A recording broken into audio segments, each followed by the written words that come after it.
یہ سچائی ہے۔ اللہ تبارک و تعالیٰ نے حضرت علی رضی اللہ تعالیٰ عنہ کے اوپر کروڑوں رحمت نازل فرمائے۔ اللہ کے ولی مومنوں کے چوتھے خلیفہ راشد اور سچے انسان تھے۔ نبی علیہ الصلوۃ والسلام کی گود میں پرورش پائی تھی۔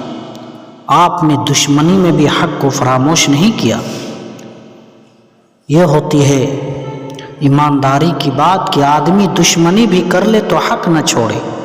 حضرت علی رضی اللہ تعالیٰ عنہ نے فرمایا کہ میرے اور معاویہ کے ایمان میں کوئی فرق نہیں ہے، جتنا مسلمان میں ہوں اتنا ہی مسلمان معاویہ ہے۔ اور فرمایا شیعہ کی معتبر کتاب نہج البالغہ کی عبارت ہے، لوگوں سنو میری لڑائی کافروں کے ساتھ نہیں مومنوں کے ساتھ ہے۔ کہا لڑتے کیوں ہو پھر؟ فرمایا غلط فہمی کی وجہ سے جنگ ہو رہی ہے۔ یہ سمجھتے ہیں کہ ہم نے عثمان غنی رضی اللہ تعالیٰ عنہ کے خون میں حصہ لیا ہے، لیکن ہمارا کوئی تعلق نہیں ہے۔ دوسری طرف حضرت معاویہ رضی اللہ تعالیٰ عنہ کا عقیدہ کیا ہے؟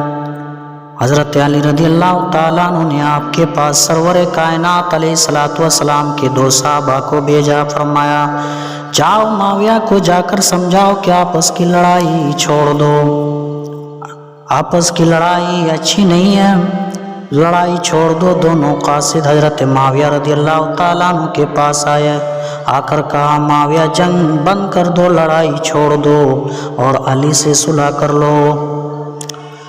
حضرت امیر معاویہ رضی اللہ تعالیٰ عنہ نے کیا جواب دیا؟ فرمایا میرا عقیدہ یہ ہے کہ اس وقت روئے زمین پر علی سے افضل کوئی دوسرا بندہ نہیں ہے۔ ہمارا اختلاف اس بات پر نہیں کہ معاذ اللہ علی کے اسلام اور ایمان میں کوئی شک ہے، ہمارا اختلاف اس میں کہ میری بہن نائلہ کی کٹی ہوئی انگلیاں میرے پاس ہے۔ میرے بہنوں سرور کائنات علیہ الصلوۃ والسلام کے داماد حضرت عثمان غنی رضی اللہ تعالیٰ عنہ کا خون آلود کرتا میرے پاس ہے، وہ قمیص میرے پاس ہے جس پر اتنے وار کیے گئے کہ وہ چھلنی ہو گئی ہے۔ میرا مطالبہ یہ کہ قاتلان عثمان علی کی فوج میں موجود ہیں، علی ان کو ہمارے حوالے کرے۔ کعبہ کے رب کی قسم میں سب سے پہلے علی کی بیعت کرنے کے لیے تیار ہوں۔ امیر معاویہ نے جواب دیا معنی یہ ہے کہ آپس کا اختلاف کوئی مذہبی اختلاف نہیں تھا، سیاسی اختلاف تھا۔ وہ سمجھتے تھے کہ حضرت علی رضی اللہ تعالیٰ عنہ کو اس وقت تک حکومت کرنے کا حق نہیں ہے جب تک کہ حضرت عثمان غنی رضی اللہ تعالیٰ عنہ کے قاتلوں کو سزا نہیں دی جاتی۔ اور حضرت علی رضی اللہ تعالیٰ عنہ کا موقف یہ تھا کہ میں اس وقت مجبور ہوں، میں اس وقت تک قاتلان عثمان سے بدلہ نہیں لے سکتا جب تک کہ میری حکومت مستحکم نہیں ہو جاتی۔ یہی سبب تھا کہ ایک مرتبہ حضرت علی رضی اللہ تعالیٰ عنہ کے ساتھیوں نے حضرت معاویہ رضی اللہ تعالیٰ عنہ کے ساتھیوں کو گالی دی تو غصے سے حضرت علی رضی اللہ تعالیٰ عنہ کا چہرہ سرخ ہو گیا۔ ایمان اور انصاف اسے کہتے ہیں۔ فرمایا لا تکونوا سبابین، سن لو اختلاف ہونا تھا ہو گیا ہے، لیکن کوئی شخص معاویہ کے ساتھیوں کو گالی نہ دے۔ اگر تم نے کہنا ہے تو کیا کہو کہ اللہ ہمارے خونوں کی حفاظت فرمائے اور ہماری اور ان کی صلح کرا دے۔ یہ حضرت علی رضی اللہ تعالیٰ عنہ کا عقیدہ ہے۔ دونوں طرف سے اس بات کا اظہار کیا گیا کہ ہمارے درمیان سیاسی اختلاف ہے، کوئی مذہبی اختلاف نہیں ہے۔ 2 دھڑے بن گئے، ایک دھڑا معاویہ کے ساتھ، دوسرا دھڑا علی کے ساتھ۔ حضرت علی رضی اللہ تعالیٰ عنہ کے دھڑے کا نام شیعان علی تھا، بالکل اسی طرح جس طرح گھوڑ دوڑ پر شرط لگانے والے کی لیگ ہے، اس کی لیگ کو کہتے ہیں پکاڑا لیگ۔ ایک مخالف دھڑا ہے، اس کی لیگ کو کہتے ہیں چھٹا لیگ۔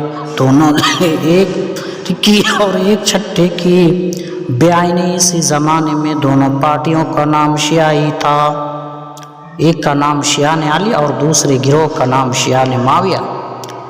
اس بات کو یاد رکھنا بڑی اہمیت ہے، بڑی اہمیت کی بات ہے کہ آگے مسئلے کو سمجھنے میں انشاءاللہ یہ بات بڑی مفید و معاون ثابت ہوگی۔ ان حالات میں حضرت علی رضی اللہ تعالیٰ عنہ کی شہادت ہو گئی۔ شہادت سے پہلے دونوں سیاسی پارٹیوں کے درمیان قوت آزمائی ہوئی۔ حضرت معاویہ رضی اللہ تعالیٰ عنہ کا گروپ مضبوط رہا، حضرت معاویہ رضی اللہ تعالیٰ عنہ کا ساتھ دیتا رہا، جہاں لے جاتے رہے جاتا رہا، جہاں بلاتے رہے پہنچتا رہا، جس کا کام حکم دیتے رہے آنکھیں بند کر کے عمل کرتا رہا۔ اور حضرت علی رضی اللہ تعالیٰ عنہ کا گروہ پہلے دن سے بے وفائی اور بے ایمانی کرتا رہا، اور حضرت علی رضی اللہ تعالیٰ عنہ کے خزانے کا مال رکھتے تو ان کے شیعہ وہ مال چرا کر لے جاتے۔ اتنے بدبخت تھے کہ اگر حضرت علی رضی اللہ تعالیٰ عنہ کسی کو مال رکھنے دیتے تو وہاں سے بھی وہ چورا کر لے جاتے۔ ہاں انشاءاللہ اپنے پاس سے ایک لفظ بھی نہیں ہوگا۔ میرے بھائیوں، قرآن ان کی جو کتاب ہے وہ قرآن مجید سے بھی زیادہ معتبر سمجھتے ہیں۔ کوئی پوچھے کہ کوئی کتاب بھلا قرآن سے بھی زیادہ معتبر ہو سکتی ہے؟ ان کے نزدیک ہو سکتی ہے، اس لیے کہ ان کے نزدیک اس قرآن کی 40 پارے تھے، 10 غائب ہو گئے ہیں، اور جو باقی قرآن ہے اس میں بھی تبدیل ہو گئی، 2/3 اس میں بھی بدلا گیا، 1/3 باقی ہے، اس میں بھی تبدیل ہو گئی، پھر باقی تو کچھ بھی نہیں بچا۔ اس لیے آپ نے کبھی نہیں سنا ہوگا کہ یاروں کی محفل میں قرآن پڑھایا جاتا ہو، بس مرثیے پڑھے جاتے ہیں، کیونکہ قرآن کریم کی صحت پر تو اعتماد ہے ہی نہیں۔ اس لحاظ سے وہ کہتے ہیں کہ دنیا کی سب سے مقدس کتاب نہج البالغہ ہے۔ اس کتاب کے اندر لکھا ہے کہ حضرت علی رضی اللہ تعالیٰ عنہ نے فرمایا، اللہ میں تیری کبریائی کی قسم کھا کر کہتا ہوں کہ میں اپنے شیعوں سے تنگ آ گیا ہوں، اور یہ مجھ سے تنگ آ گئے، یہ مجھ سے اکتا گئے ہیں اور میں ان سے اکتا گیا ہوں۔ پھر یہاں پہ بس نہیں کی، فرمایا اللہ میں ان پر تیری لعنت نازل کرتا ہوں۔ یہ نہج البالغہ کے الفاظ ہیں جو حضرت علی رضی اللہ تعالیٰ عنہ کہہ رہے ہیں۔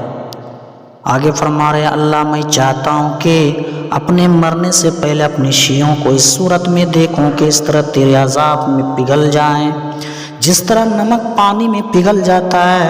اتنے بے وفا ساتھی علی کے